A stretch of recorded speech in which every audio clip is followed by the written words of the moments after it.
bem, gente, começa mais um comentário da lição jovem e essa semana promete muitas tretas, porque vamos falar sobre uma parábola muito debatida no mundo teológico, né?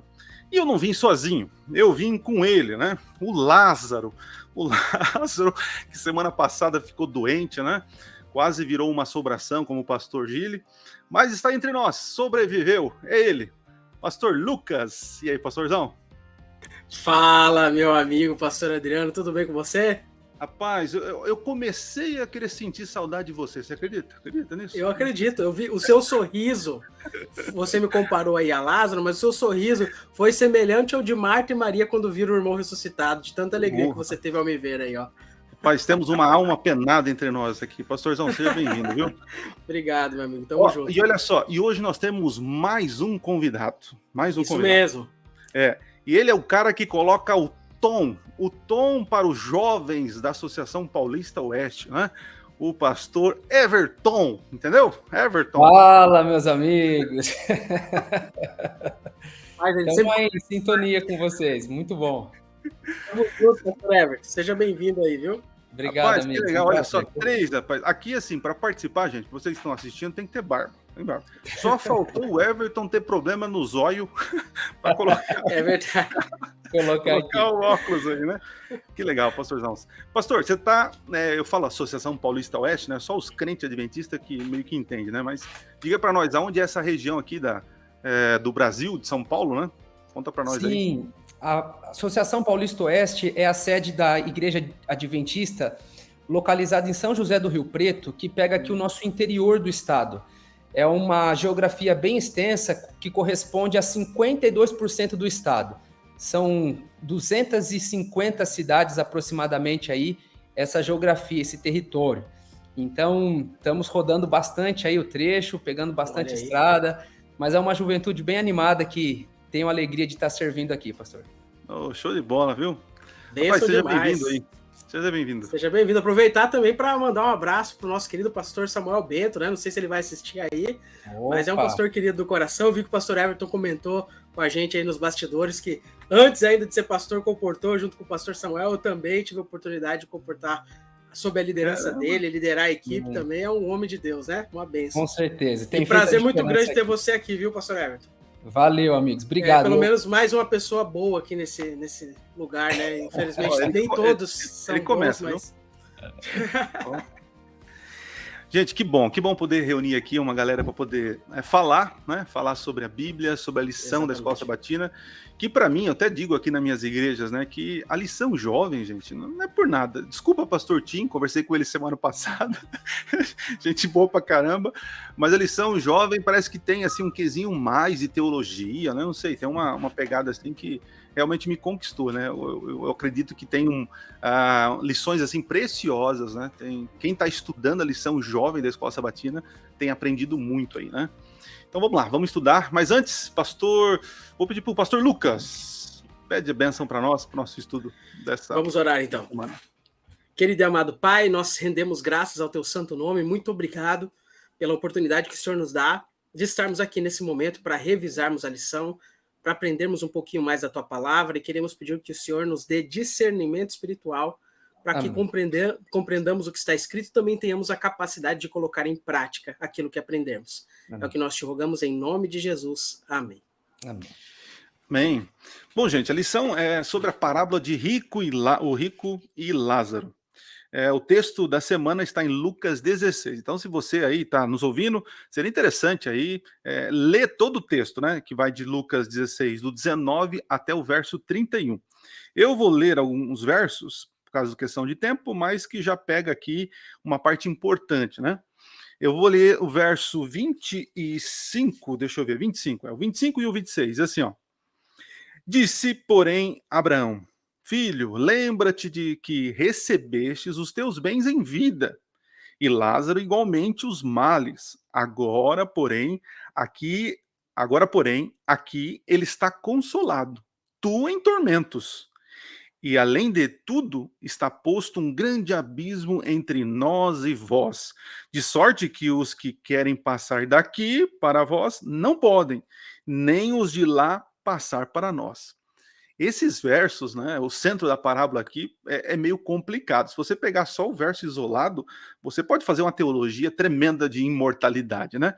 Mas nós estamos construindo o pensamento durante todas essas lições que passamos, né, de que não existe imortalidade.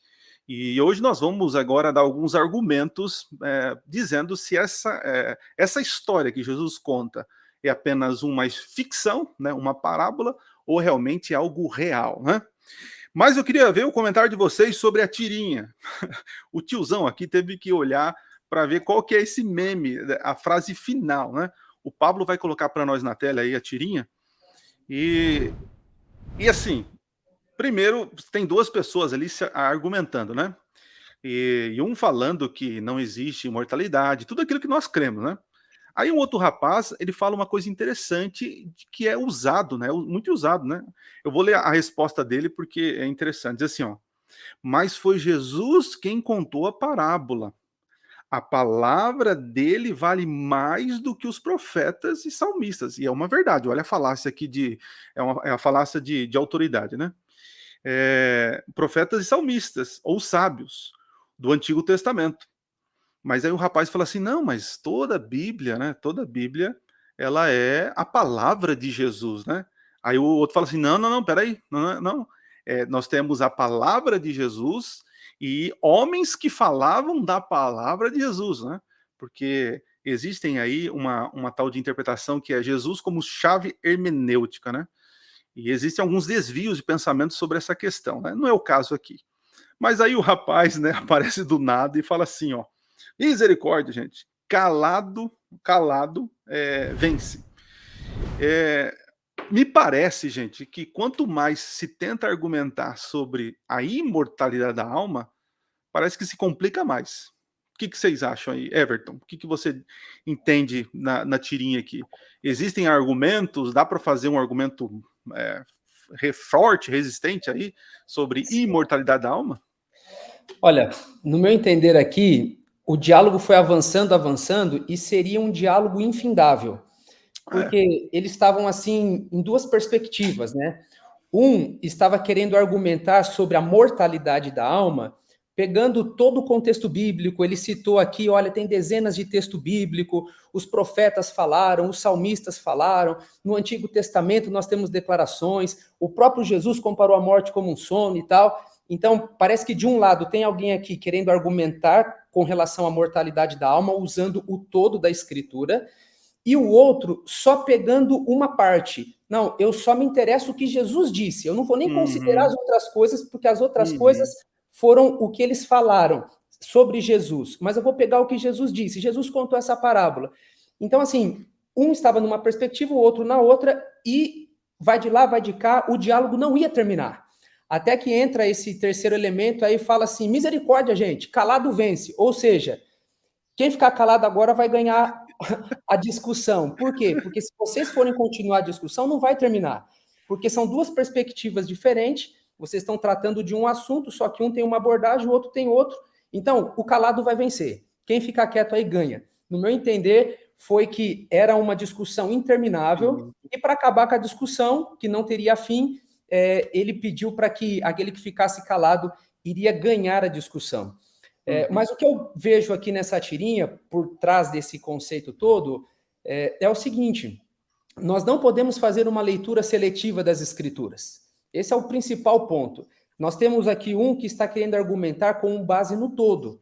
Na soma da revelação, nós encontramos aquilo que deve ser a razão da nossa fé, né? Então, eu vejo um texto aqui, pego um outro mais claro aqui, depois eu estudo um outro contexto aqui que amplia mais aquele assunto. Na soma tudo, eu vejo aquilo que deve ser a razão da minha fé. Eu não posso pegar uma parte, nem mesmo um discurso de Jesus, porque eu posso pegar ele descontextualizado para montar a minha própria doutrina. É o que acontece justamente nessa parábola que a gente vai estudar aí. E aí, Luquinha, o que você vê? É exatamente isso, só complementando o pensamento aí do pastor Everton, o que me chama a atenção é o método interpretativo utilizado pela pessoa que diz que ela só vai acreditar naquilo que Jesus disse, né? Um método seletivo de estudo das Escrituras. Aquilo que eu concordo, eu aceito, o que eu não concordo, na verdade, olha, Aquilo ali foi o que a pessoa escreveu e tudo mais. E isso reflete um método interpretativo que a gente chama de um método histórico-crítico das escrituras, que é a pessoa olhar para a Bíblia e tentar extrair da Bíblia para dizer o que foi inspirado e o que não foi. Então, por exemplo, Frederic Schleiermacher, que foram um dos que desenvolveram esse pensamento, ele dizia assim, que a Bíblia não pega é... aí, Everton, pega aí, tá dando carteirada na gente. Vai, pega aí. Frederic Schleiermacher. Ele viveu há uns 2 séculos atrás, ele dizia o seguinte, que a Bíblia não é a palavra de Deus, a Bíblia contém a palavra de Deus. E o que ele queria dizer com isso? Parece bonito. Não, a Bíblia não é a palavra de Deus, ela contém. Não é bonito. Isso é uma desfiguração da realidade. A Bíblia é a palavra de Deus. O que ele estava querendo dizer quando ele dizia que a Bíblia contém a palavra de Deus? Ele estava dizendo assim, dentro da Bíblia tem coisas que são a palavra de Deus, mas nem tudo é a palavra de Deus. Algumas coisas lá são relatos de experiências que pessoas tiveram com Deus, mas não necessariamente seja a palavra de Deus. E esse é um método interpretativo totalmente perigoso, equivocado, e que tem hoje em dia sido flerte de alguns cristãos adventistas jovens aí nas redes sociais, e é muito perigoso. Como o pastor Everton falou, a Bíblia toda é a palavra de Deus. E Jesus concorda com a Bíblia toda. Quando eu falei de Jesus como chave hermenêutica, né? Por exemplo, eu creio que Jesus, ele é uma chave hermenêutica, porque nós, cristãos, enxergamos a Bíblia direcionando a Cristo. Tudo é Cristo. Claro. Né? Ok. Só que a gente não pode usar somente as palavras de Jesus como filtro, porque ele não falou sobre tudo. Né? Tem coisas que Paulo que vai dizer, Pedrão vai dizer. Jesus, em certo momento, ele fala assim, gente, eu tenho muitas verdades, muitas coisas que eu gostaria de falar, mas vocês não estão preparados, né? Interessante isso. Então, há uma revelação progressiva. Esse assunto aí que o Lucas entrou, é que muitos estão pegando o evangelho, as palavras de Jesus, e de alguma forma filtrando toda a Bíblia, e tem coisas que Jesus não falou. Então, se Jesus não falou, então isso aí é palavra de homens de Deus sobre Deus. Nós temos que ficar apenas com palavras de Deus, né? É isso o pensamento equivocado que nós três aqui discordamos, tá? Para nós, que fique bem claro para ninguém fazer um corte aí no vídeo, né? É verdade. Hoje em dia tem que tomar cuidado. Nós todos concordamos que a palavra, Jesus, né, quando ele começou a falar dele, ele usou toda a escritura, começando por Moisés, né? Então nós cremos que o todo, né? O todo é a palavra de Deus, né? E claro, aquilo que Jesus falou, ele, de alguma maneira, ele amplia, né? E essa semana passada, tem um verso que diz assim, né? Jesus fala assim, ó, novo mandamento vos dou, né? Que ameis uns aos outros como eu vos amei. Aí eu falei, mas caramba, esse mandamento já existe lá em Levítico, né? Que tem que amar ao próximo como a si mesmo e a Deus, né? Só que interessante, não tem nada de novo, né? O mandamento não é inédito. Inédito é a referência. Porque Jesus fala assim, ó, vocês têm que amar os outros como eu amei vocês. Olha que ele amplia, né? Existe o amor, a lei, uns para com os outros, mas a referência Jesus amplia. E é o que ele faz quando ele vem, ele amplia, né? Ele não apaga, né? Mas, gente, é interessante esse assunto aqui. Mas avançando, digam para mim aqui, eu separei alguns pontos aqui na parábola para defender que é uma ficção. Não é algo literal, mas eu quero ver de vocês primeiro aí, né? Que pontos vocês poderiam trazer para nós aqui de que essa história que Jesus contou na parábola de um rico e do mendigo aí, o miserável Lázaro, ele é apenas uma historinha, né? E não algo real. Diga para mim aí, quem começa? Pode ser, vou falar aqui. Vai lá, dá o tom para nós, dá o tom, Everton. Dá o tom aí da pegada. Eu separei pelo menos 4 pontos. O primeiro é que esta sessão aqui, ela está dentro de uma sessão de parábolas. Então, há uma regra bem elementar no princípio de interpretação bíblica, que é a gente ver o contexto imediato da passagem. Nós chamamos de perícope. É aquele bloco que corresponde o que vem antes, o que vem depois da passagem de estudo. Então, se a gente pega Lucas capítulo 16, que é o nosso texto de estudo, do verso 19 em diante, qual que é a perícope, qual que é o bloco, a unidade literária aqui? Um pouquinho antes, já no capítulo 15, nós vemos Jesus ali conversando com as pessoas, e aí começa uma sequência de parábolas. A parábola da ovelha perdida, da dracma perdida, do filho pródigo. Depois, no capítulo 16, a parábola do administrador infiel. Entra um diálogo de Jesus com os fariseus, e aí ele conta a parábola do rico e Lázaro. Então, em primeiro lugar, esta narrativa aqui é uma parábola, em primeiro ponto, porque ele está dentro de uma seção de parábolas. Isso é muito importante. Segundo, a lição até colocou aqui também, sempre em Lucas nós vemos um tom, aí usando aí a sua brincadeira aí, quando ele vai começar uma parábola, ele dá um tom, ou seja, ele dá uma fórmula inicial. Geralmente aparece assim, ora, havia tal, havia certo homem, havia tal situação. Então nós vemos isso em Lucas 7, 41, 14, 16, 15, 11, 16, 1, 19, 12, 29. Ou seja, em 6 vezes aparece essa expressão, essa fórmula inicial que introduz a parábola. E ela está aqui também nessa parábola do rico e Lázaro. Então, no capítulo 16, verso 19, a frase inicial é, ora, havia certo homem. Então, a gente percebe por aí que Lucas, ele está, assim como já tinha feito antes e fez depois, usando uma fórmula inicial para introduzir uma parábola. Então, não é um relato literal, mas essa já é uma segunda razão que indica a parábola, né? A terceira, eu acho que a gente vai comentar depois aí, são as inconsistências dos detalhes quando a gente vai ver a literalidade. Porque se eu for tomar isso como literal, tem muitos detalhes aqui que ficam totalmente desnexos, e depois a gente pode ampliar aí quais são esses detalhes. Não tem como eu entender literalmente isso aqui, porque vai destoar muitas coisas. E quarto, ela vai contra algumas doutrinas bíblicas. Se eu pegar literalmente cada ponto aqui, vai contra até o que Jesus ensinou e o que o todo da Escritura revela sobre a mortalidade da alma. Então, eu creio que esses 4 pontos já dá para nós, assim, um direcionamento seguro. É uma história, com E, tá? É uma ficção, é uma parábola, e a gente não deve colocar isso ao pé da letra e interpretar isso ipsis literis. Ô, Lucas, aí complicou, né? Ele contou todos os pontos que eu ia falar. Não, mas vamos lá.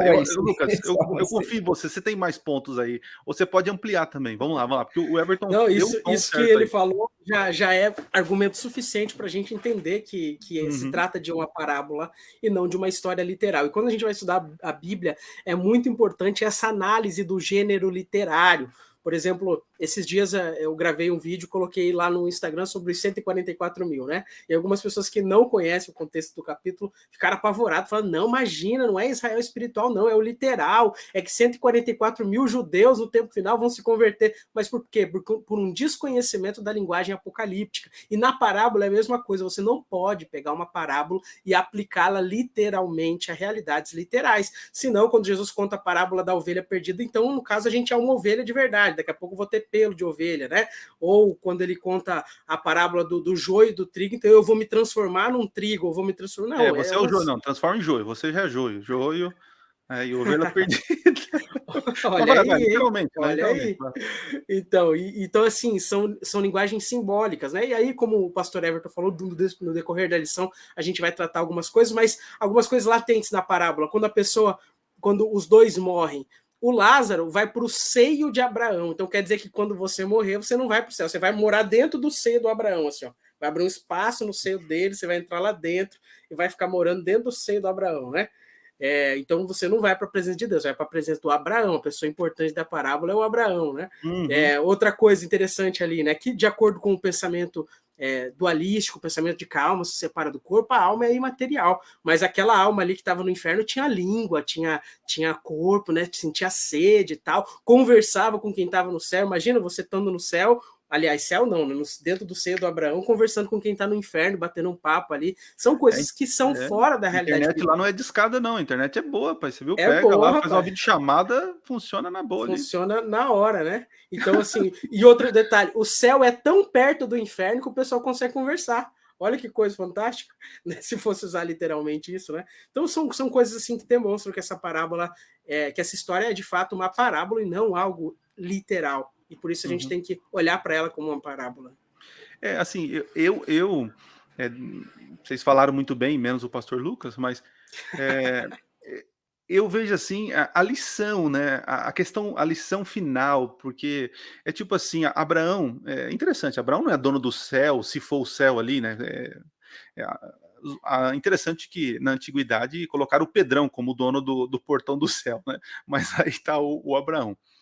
Mas o que eu achei interessante é a lição de Jesus, né? Mesmo que eu ressuscite pessoas, né? Ó, a ideia da ressurreição, que a vida só acontece se houver uma ressurreição, né? O fôlego de vida voltar para o corpo, né? Olha só que interessante, né? E mesmo que eu faça algo extraordinário, né? As pessoas não vão crer, não vão crer. Já tem aí Moisés, né? Como termina a parábola, já tem Moisés, a lei e Moisés, os profetas, né? É o que eu percebo hoje, né? Tem muitas pessoas achando que muitas pessoas estariam hoje convertidas, né? Se houvesse grandes milagres, né? Já conversei com muitos mães, né? Falam assim, pastor, olha, mas se acontecer isso, essa grande milagre na vida do meu filho, ele volta, por que Deus não faz, né? Então a pessoa fica esperando que Deus realize grandes milagres para que então as pessoas creiam, né? E não é bem assim, né? A gente vê a história de Moisés e tantos milagres que aconteceram e as pessoas, né?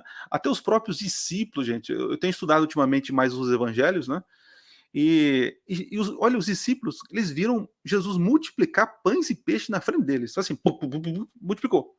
Ah, beleza, pegaram o cestinho, distribuíram, uma boa, blá, blá, blá. Aí Jesus falou assim, ô, cambada, bora lá pro outro lado lá, vocês vão lá, tá bom. E aí ele vai, Jesus vai e depois começa a andar sobre as águas, sabe? E aí eles ficam assim, assustados, aquela coisa toda, né? Aí o Pedro anda sobre as águas. Só que em outro momento que eles estão também, Jesus está no barquinho e está chovendo, aquela coisa toda. Aí eles vão lá, acorda Jesus, fala, Jesus, você não se importa, a gente vai morrer, ajuda a gente, pega um balde aí, joga água, né?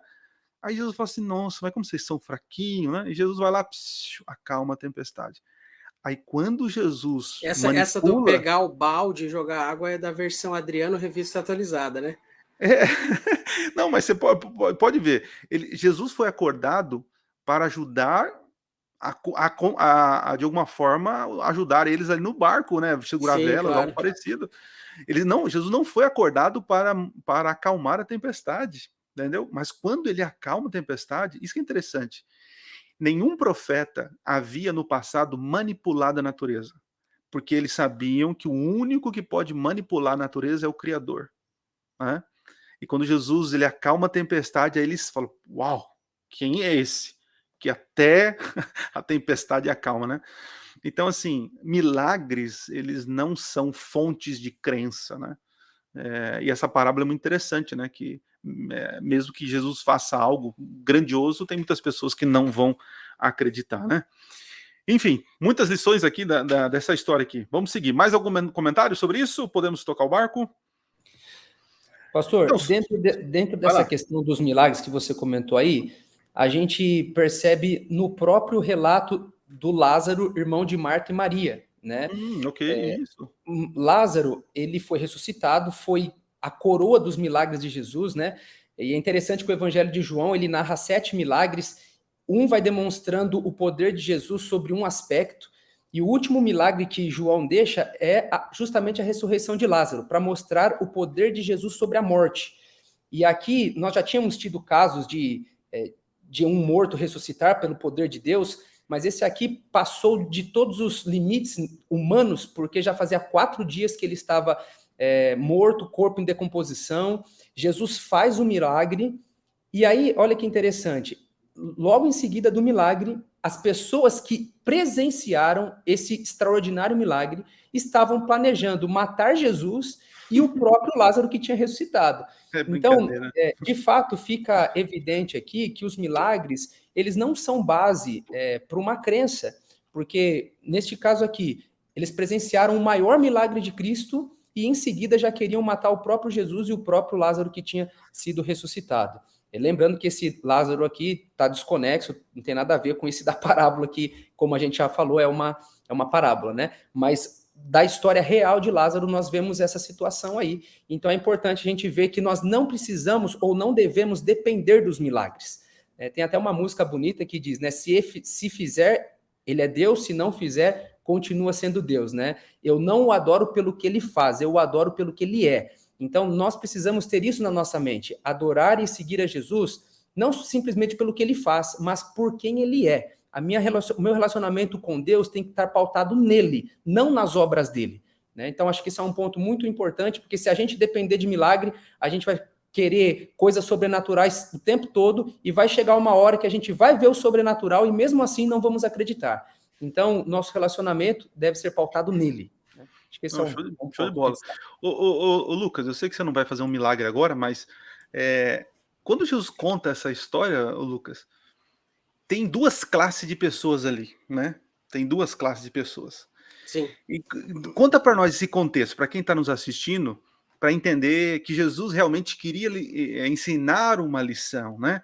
E tipo assim, que a carapuça que servir, então cada um vista, né? Então qual é o contexto ali, Lucas? Só para a gente entender.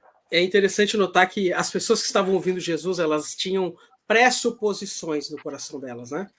E Jesus, ele contextualizava a mensagem dentro do ambiente onde ele estava apresentando. Ele era um excelente orador, sem dúvida nenhuma, o maior orador que já existiu. A gente vai estudar oratório, homilética, como fazer um sermão, a gente aprende a importância de analisar o público, de aplicar corretamente. Jesus sabia quais eram as crenças daquelas pessoas. E agora, analisando aquelas pessoas, ele usa uma parábola que, na realidade, não era novidade para eles, era uma história que já era conhecida na época, e Jesus utiliza-se de uma história conhecida para revelar realidades que eles nunca haviam imaginado. E me chama a atenção essa questão dessa capacidade que Jesus tinha de percepção, de fazer esse tipo de aplicação, de maneira que todo mundo que estava ali entendeu que era uma parábola, mas também entenderam a real aplicação. E qual que é o problema nosso hoje quando a gente lê essa parábola?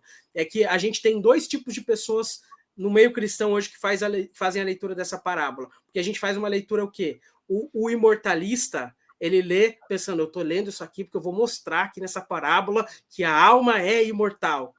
E o que crê na mortalidade da alma, que somos nós, no caso, às vezes a gente lê essa parábola pensando assim, eu vou ler essa parábola e vou mostrar as incoerências dela de que não tem como ser literal. E aí a gente deixa de entender o real significado da parábola. O objetivo de Jesus, ao falar essa parábola, não era provar que a alma é imortal e nem provar que a alma é mortal. O objetivo dele era específico, a gente vai falar sobre isso daqui a pouquinho, né? Mas Jesus fez essa análise, ele contextualizou a mensagem dentro da crença farisaica das pessoas que estavam ali naquele momento, e isso é muito importante a gente saber fazer também quando a gente apresenta uma mensagem bíblica. Eu vejo que uma das lições aí que Jesus estava querendo pegar é que a pessoa em vida, ela tem a oportunidade de fazer alguma coisa, né? Tem uma frase assim que diz assim, enquanto há vida, há esperança, né? Porque depois da morte não tem o que fazer. E fica nítido aqui na parábola que o rico queria fazer de qualquer coisa para poder avisar os parentes dele lá, né? E o Barão falou assim, rapidão, não tem como, já era, já deu, né? Acabou o tempo, o timer já foi, né? Game over para você, né? E eu percebo assim que nós em vida temos aí que aproveitar as bênçãos que Deus nos deu e poder de alguma forma compartilhar, ajudar, né? Eu conversei com um médico recentemente, porque agora minha vida é médico, viu? Eu descobri que eu tô ficando velho mesmo, e provas, né? Provas, tô com hérnia, cara, tô com duas, não vim com uma, eu vim com duas, né? Com 2 defeitos de fábrica aí.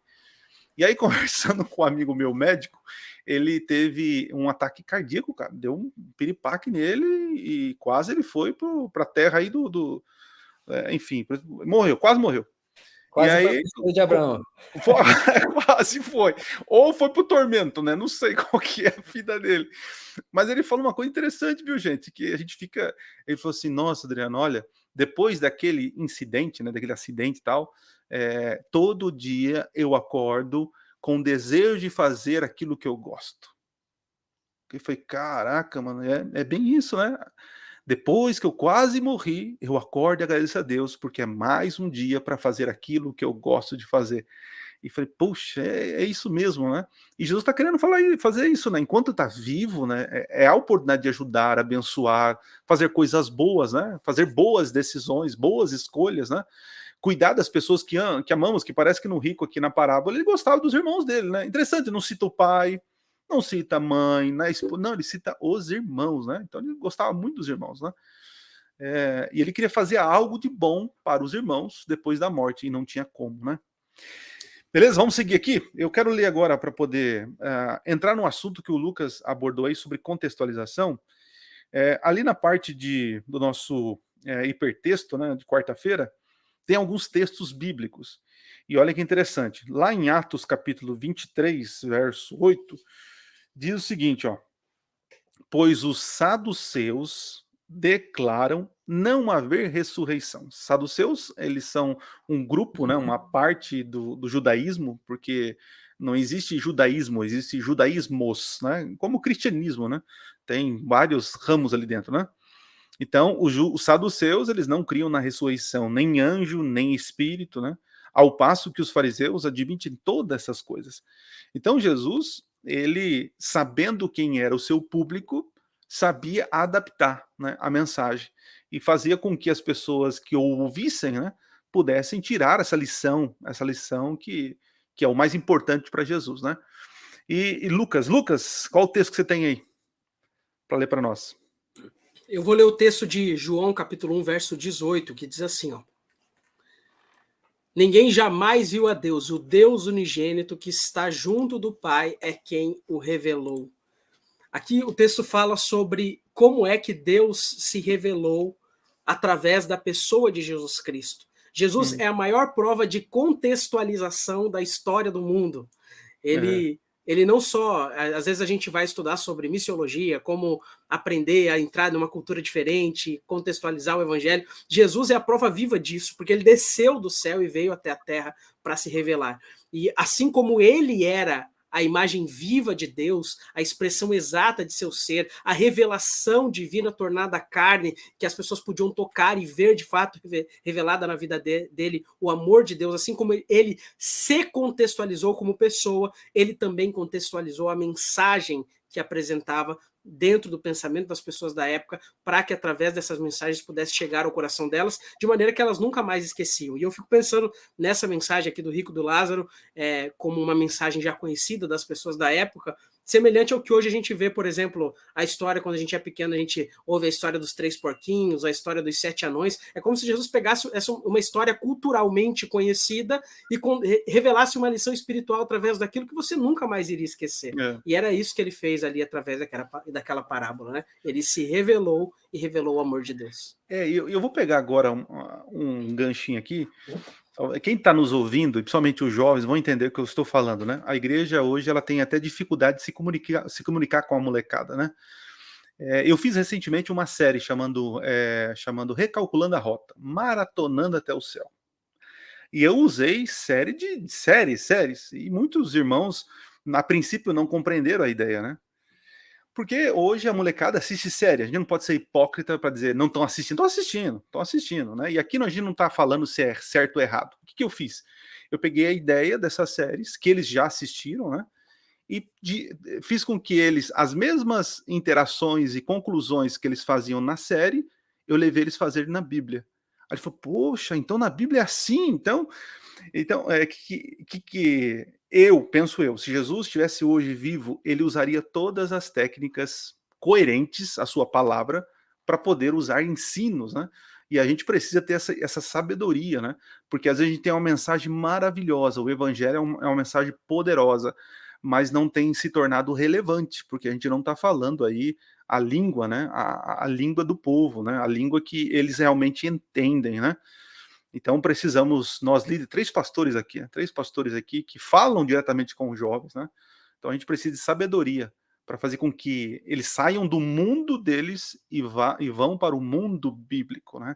É isso que eu escutava do pastor Emilson dos Reis quando ensinava a gente sobre homilética, né? A gente tem que trazer o pessoal para o mundo da Bíblia.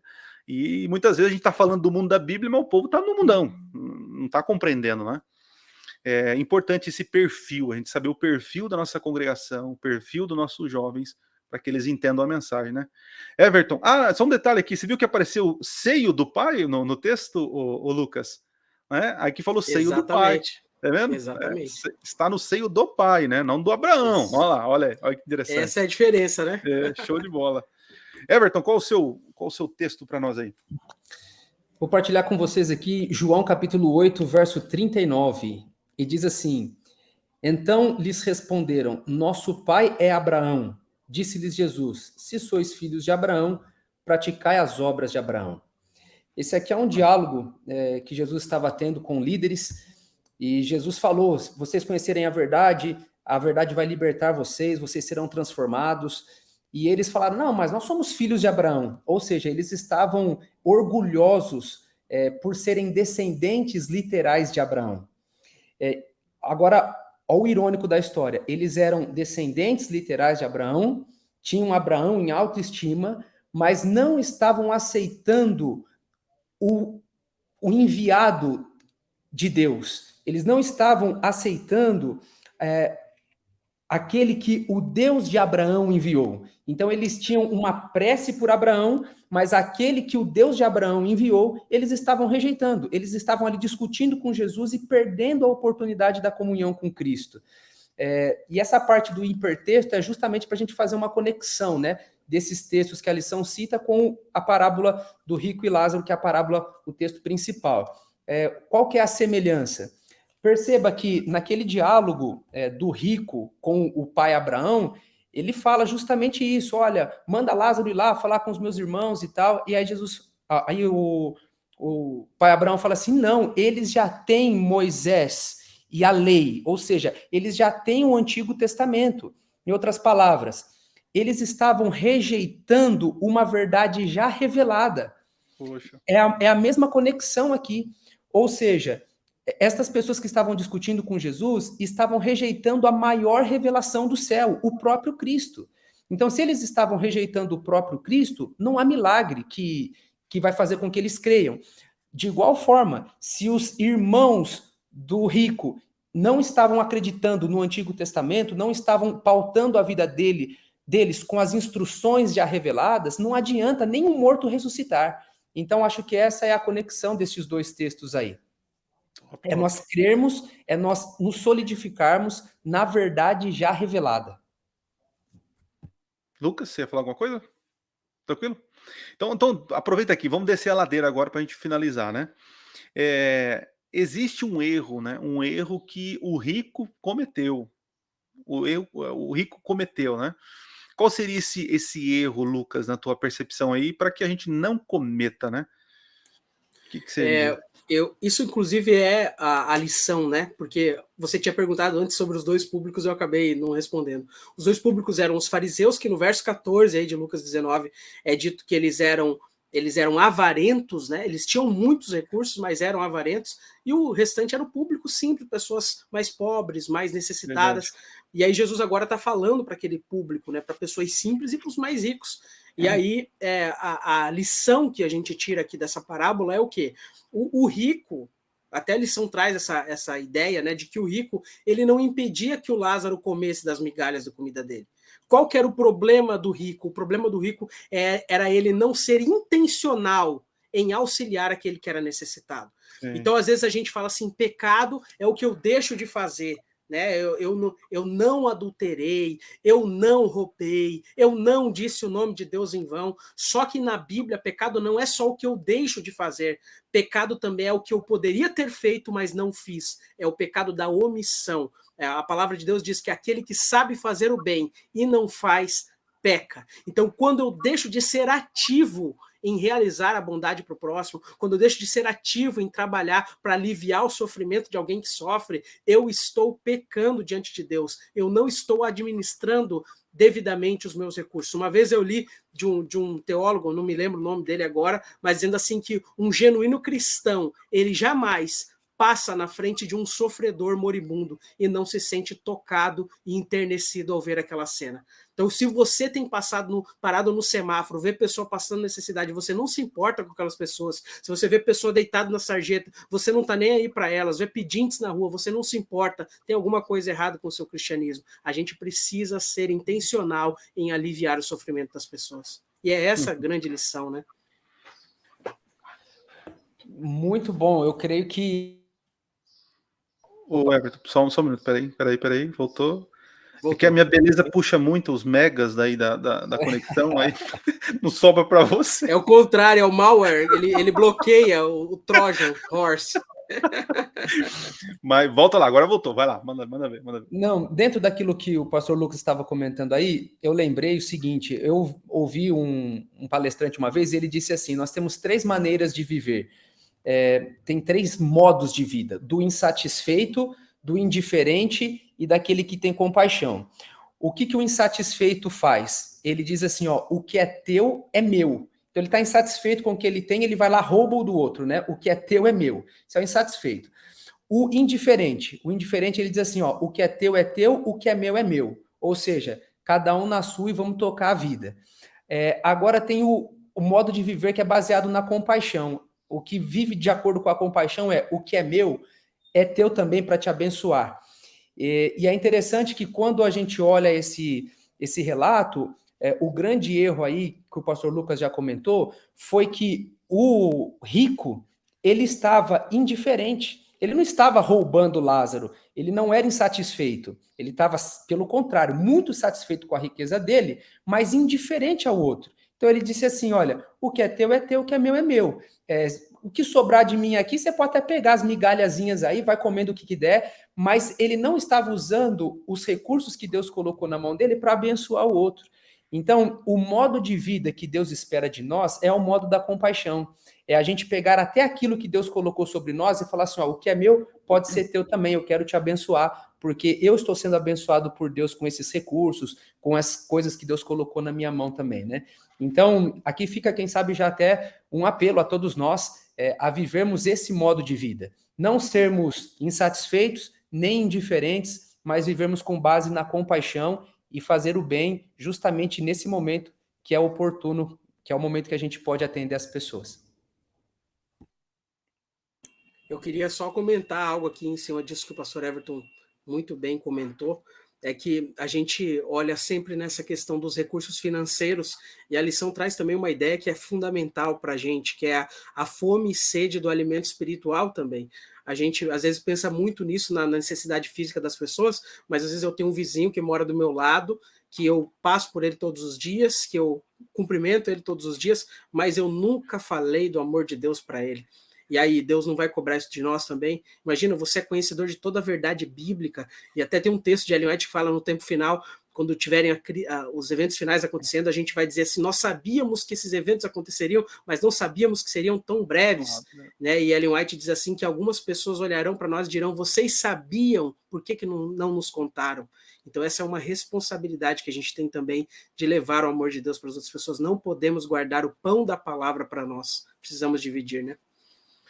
Isso reflete aí no final da lição, né? Fala sobre as obras, né? Nós somos salvos pela fé, mas seremos condenados pelas obras, né?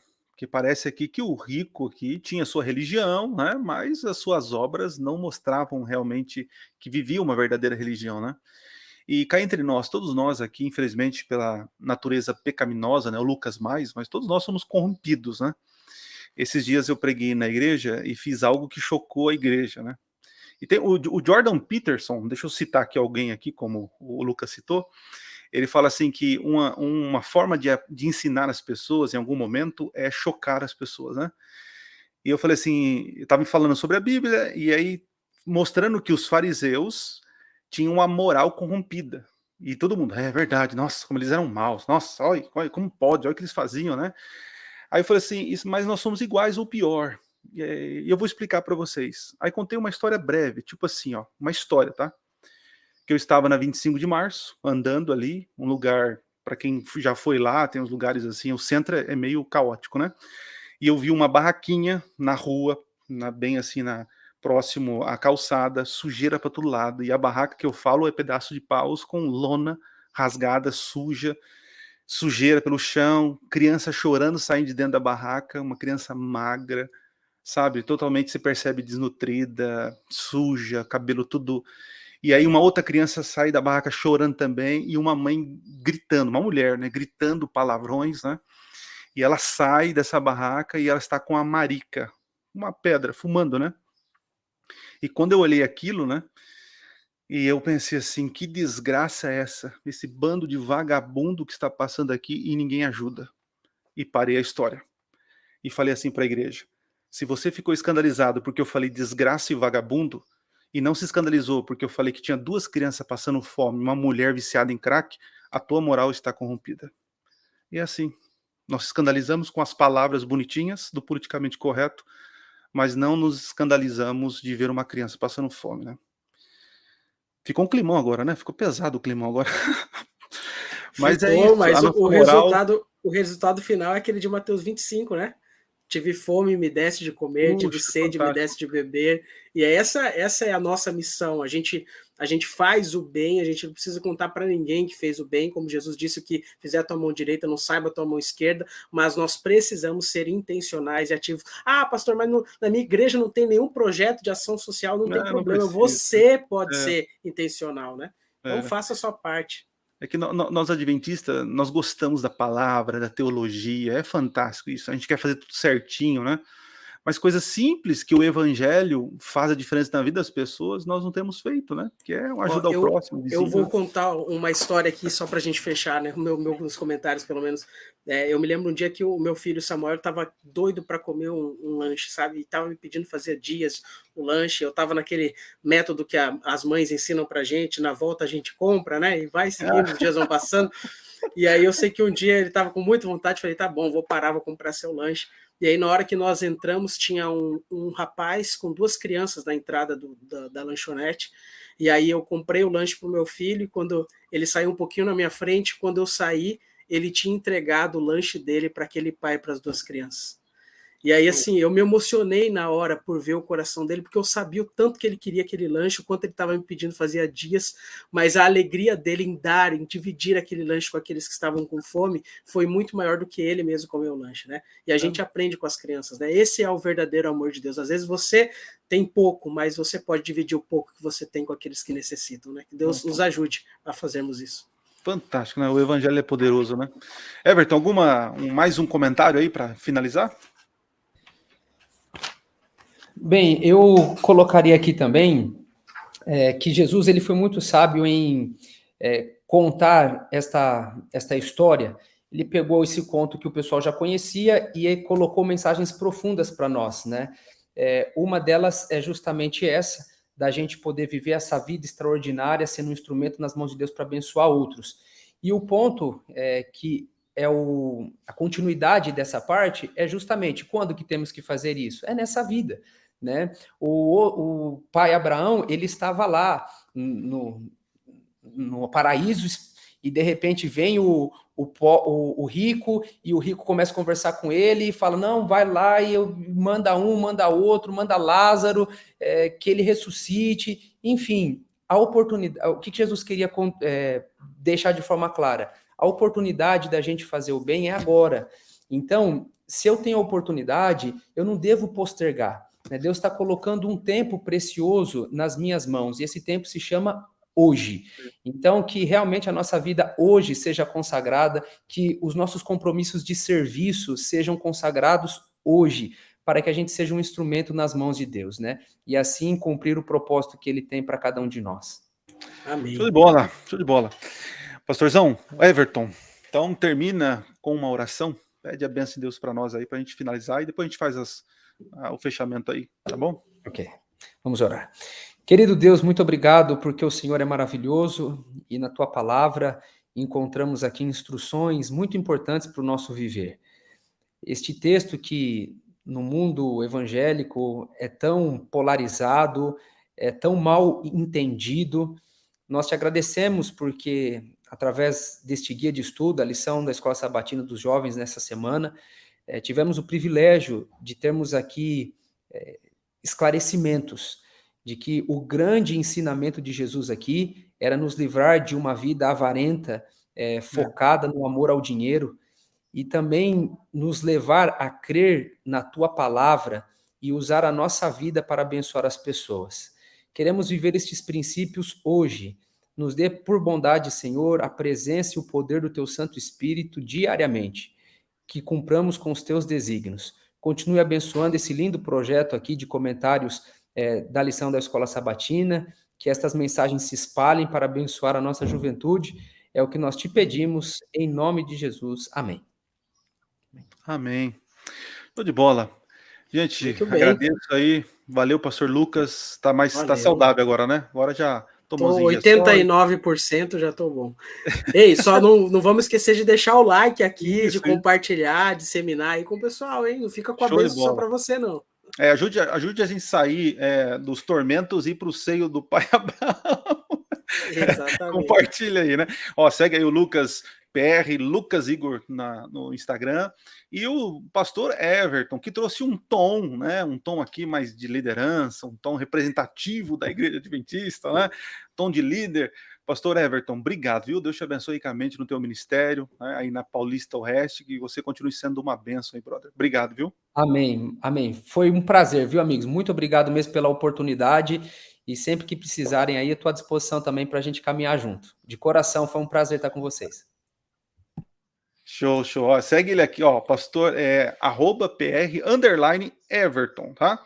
Aí a próxima vez que você vir, pastorzão, você vem de óculos para poder combinar, para ficar no mesmo nível aqui, tá certo? Verdade, convidado. Gente, compartilha, curte, se inscreve no canal, né? Manda aí para tua galera, para tua classe jovem, né? É mais um comentário, além dos comentários que vocês assistem e leem, manda esse aqui também, tá certo? Valeu, gente. Nos vemos na próxima semana, se Deus assim permitir. Obrigado, hein? Valeu, valeu. Terminando.